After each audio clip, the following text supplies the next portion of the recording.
શ્રી સ્વામિનારાયણ ભગવાનની જય. વચનામૃત પ્રથમનું ચોથું. જેની પર ઈર્ષા હોય તેના જેવા ગુણને ગ્રહણ કરવા અને પોતાના અવગુણને ત્યાગ કરવા. બીજાને અવગુણને ત્યાગ કરવા મથવું નહીં. આપણે એ જ કરીએ.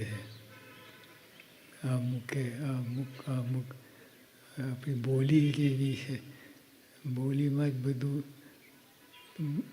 વાત આવી જાય છે.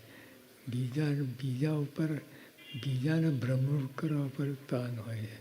પોતાને ભ્રમરૂપ કરવા માટે તાન નથી. નહીં તો એકદમ સહેલું છે. પોતા પર વાત લે એ એકદમ સહેલું છે. નારદી 7 મન્વંતર 2 અબજ 16 કરોડ વર્ષ એ કાંઈ માથાકૂટ કાંઈ જરૂર નથી. પોતા ઉપર લીધું હોત બધું થઈ જાય. એટલે આપણે આમાંથી ખાસ નાનું વચનામૃત છે. 2 જ લીટીનું છે, પણ પોતા ઉપર પોતાને જ કરવાનું છે. બીજાને કરવાનું છે જ નહીં.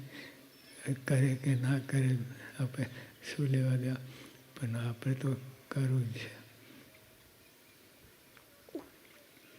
પોતાના અવગુણને ત્યાગ કરવાની તેવું ન થવાય.